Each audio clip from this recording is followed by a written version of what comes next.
What's up? We're Ballyou from Aberdeen, Maryland. Yo, it's Zach from Man Overboard. Hey, this is James from Make Do and Mend, and you're watching Ska Cast. Ska Cast. Ska Cast!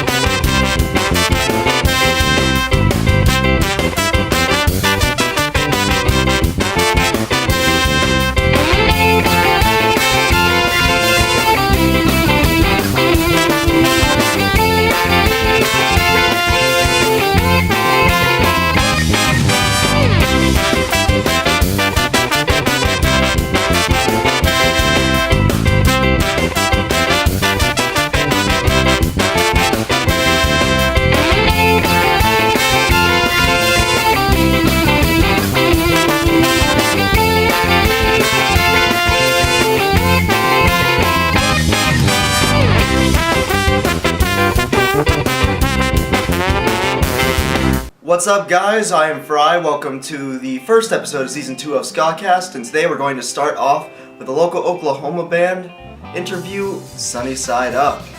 What's up, guys? Here we have Sunny Side Up today, and why don't you all introduce yourselves? I'm Tanner, and I'm the guitarist. I'm Garland. I play bass, and I sometimes rap. My name is Jacob, and I play drums. Austin, trombone player. Taylor, trumpet, backing vocals. Well, how's it going, guys? First, I'm going to start this off with some basic questions you'd ask a band, like how did the band start out and about how long ago? Well, two of the people on this couch aren't founding members. These guys, Taylor and Jake, came in later, but it all started in May of 2010. 2010. We were a band. We were like a cover band, right? We were called the Ska Cast, and me and him started it because I made a status update on Facebook, and I was like, "Let's start a ska band." He's like, "Okay," and then we got some guys together and made covers, and then we were like, "That's silly, so let's do original songs." And we met our singer. I met our singer potentially on prom night at Shogun. It's a Japanese sushi restaurant. Really? Yeah, and so He was eavesdropping on Tanner. yeah, he complimented me on my hair when it was really long, because he had just chopped his off, and that's how we met our singer. And then we got it together, and then he had a friend who played trumpet, so we got him in. And we went through a few drummers before we actually stuck with our old drummer, who was from England. And we found him on Craigslist. But now we got Jake. Now we got Way Jake. better. Yeah, Jake's the shit. Yeah, I bet. Trumpet was also the shit. So, why choose the genre you chose to play? Because it's fun. It's fun and Diverse. Yeah, it has a great history too. And it has horns. It has horns. I have a job this way. Yeah. Basically, any song with horns is always good. Yeah, that's true. For sure. Motto to my life. Yeah. These guys couldn't play in a punk rock type video if we didn't have this kind of music available to them. So, what's in a name? Tell me a little about the history of the band name. We went to IHOP, and I was like, we were sitting around, and I was like, what are we gonna name our band? Because the Ska Cast isn't doing it. And then I was just like, the woman was like, how do you want your eggs? And I was like, Sunny Side Up. And then Lance looked at me and was like, there we go. And it stuck because we were gonna come up with something better, but it never happened. What would, what would you say were the inspirations for like all the music you make? I think that might be good. That might be more of like a subjective thing to each person in the band. We have our different influences. Yeah. I don't know. I'm a classical guitarist, so going from like classical guitar to ska was kind of a huge jump. And I don't know. I have a lot of influences. I like blues, jazz, rock, some hip hop, like psytrance. Like, great. I can go all day about all the music that I like. But I mean, Let's do a trade ska band. Oh my We should god, do that. That would be amazing. Garland. I listen to a lot of. I at first I was like a third wave person. Like that was like the only ska I listened to. And whenever I started playing bass, it was the only type of bass tracks I would learn. and then I sort of started getting into like Japanese ska, and that's those bands, the current like ska swing band in Japan, stuff like Tokyo Ska Paradise Orchestra, and then even more rocky stuff like Yum Yum Orange. All of the bass parts of that are like the main influence for me. I like drums.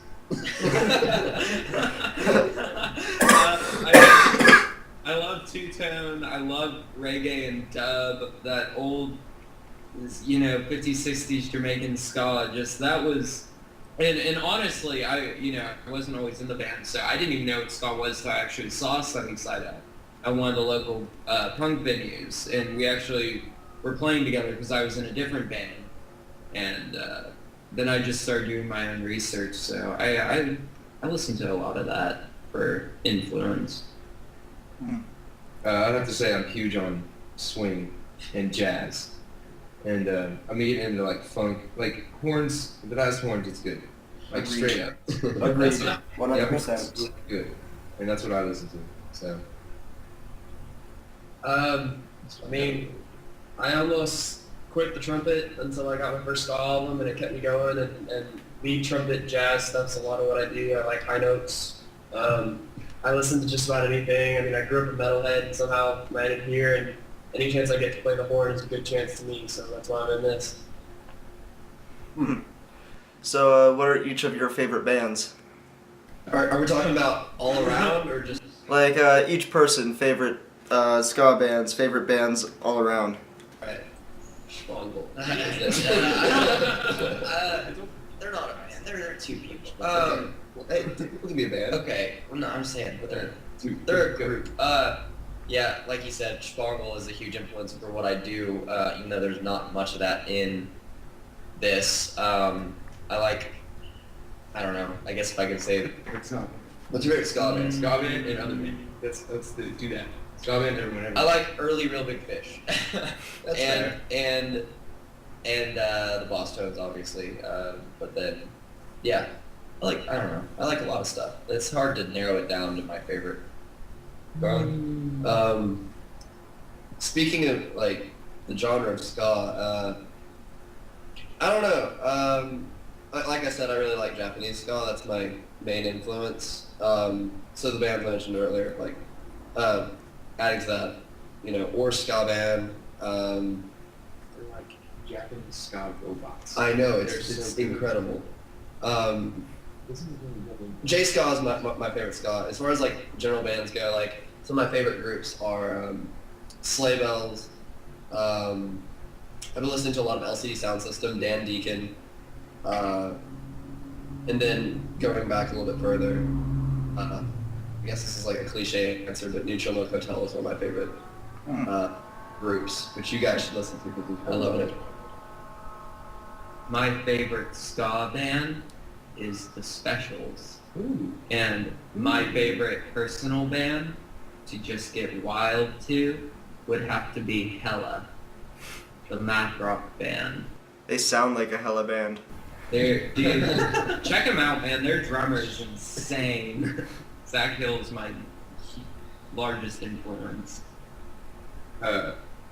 Ska band? I might have to say the Toasters. Really? Maybe. Maybe. What about the Less than Aqua Jake. Bats? That's What about awesome. Less Than Jake? No. Alright. Yeah, Yeah. Toasters, and then non-jazz or non-ska would be Trombone Shorty, which is like New Orleans jazz funk trombone prodigy. I heard that last time. So good, So that's crazy. so good. I could play trombone like that. And the other side of the spectrum. Yeah. Ska, I hate to say it, but Streetlight Manifesto, just because them horns, man. Dim horns. Dim Oh, horns. man. And then other genre, outside genre. Lately, it's probably been a lot of Slipknot and Godsmack. That's like the most varied taste. I thought he was going to say tough. Yeah. So, Then out of Metallica, seems to be off lately. Anyway, yo, Metallica, if you hear this, I'm calling you out. So, what do you think of the competition against your music with the modern music today, such as dubstep, rap, and pop? Say what now? Like, how do you think your music will go up against the competition of today's popular music? What? The competition. What do you think? What do you think? The competition? I don't think it's competition. I think we're all furthering ourselves. You know, yeah, ska is sort of more of a niche sound, but yeah. Well, get me on this, Austin. We are in the situation as a scene, as the ska scene as a whole, is that we have created these walls for ourselves, and that we are too afraid to, you know, play shows with bands outside of our own genre. And how we're going to, you know, make ska a genre that's on the same, you know, level of popularity and acceptance as everyone else is we have to let ourselves, you know, not be afraid to play with bands that ska bands shouldn't play with, like indie rock, you know, we've played with noise rock, like math rock type bands in the past. Drag shows. Yeah, we played in the drag show. Even not only playing with other bands, but even taking influences from them. Yes. Because if you try to play just like ska's been for the last 20 years, everyone's gonna get tired of ska and they're gonna drop it again like they did in the 90s. Yeah, like it happened in the 90s. Yeah. So you have to take influences from all types of music and move it. So ska is a really vague ass term anyway. So we're gonna have to make it even more ambiguous and move it into a genre that no one needs to even understand at all. It's true. Yeah, that sums it up. Yeah. Is that? So trying to be diversity innovative. and expansion. That's how we're gonna change ska and make it more popular. That's how we're going to take over the world. And innovation. Don't Yes. forget that word. Innovation. That's innovation's cliche. Adversity. That's Oh. so cliche. We're getting off Ambitions and dreams. Right. That's a pretty good one. Anyway, there you go. So, how do you see the band in, like, the future? 5 years, 10 years, what? 10 years from now. I can't. I can't see us a week from now. Like, it's weird. I mean, I can see school months from now. We're playing this. Well, Yeah, absolutely. Okay, so coming up around the corner is we're about to go in the studio to record our full-length album, which doesn't have a name yet. It's going to include 7 brand new songs and 5 re-recordings from our EP, the modern lineup. It's getting national distribution, so you can pick it up at Hastings or something. Yeah, some Walmarts. You're going to be able to get it at. Some Best Buys apparently too, if they're still around in a couple months. I heard they're not doing very well. And I'm not going to say anything mind-blowing. I'm just going to say there's going to be incentive to get a physical copy of the album because there's going to be some cool stuff going on with it. So, as far as shows go, we hope to play a few music festivals before before everything is over. I don't know. I like to think positively. So We're playing one next I month, just like to so- play Yeah. the horn, and I like to play the horn and ska, and I think we should stay together as long as Dude, I like drums. I like That's playing awesome. bass. Like, we should start a band. Yeah.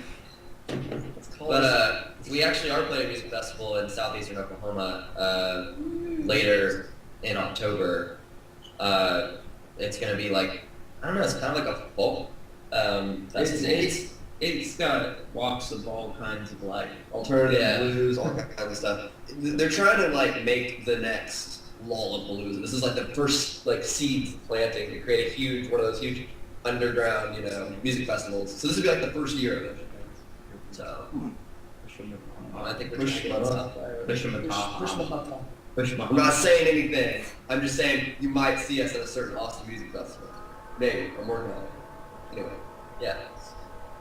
right on. Yeah, so what's the process you usually go through writing your songs? We were just talking about this. We were just talking about this in drunken rage last night at a party. Yeah, it was good.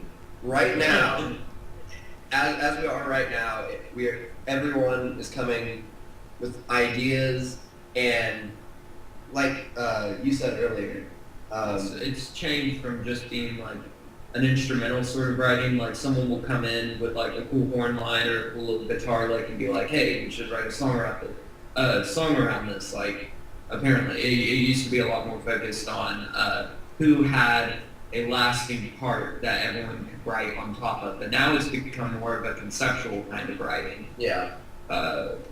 Where it's more starting with a concept or an idea and less of a sound, and then we try to or create the sound. Yeah.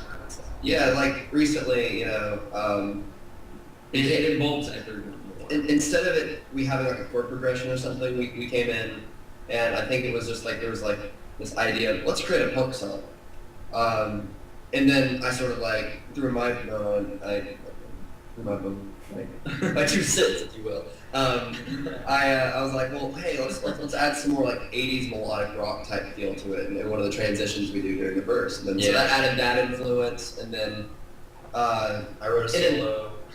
These guys' horns on the song were like, they're so 80s. Are you talking about that song? Let's not even talk about that song. That song is coming. That. All right, the song I'm talking about now is called Dead Society. It'll be on our album. It's a fun song. It's on YouTube if you look hard enough. I'll look for it.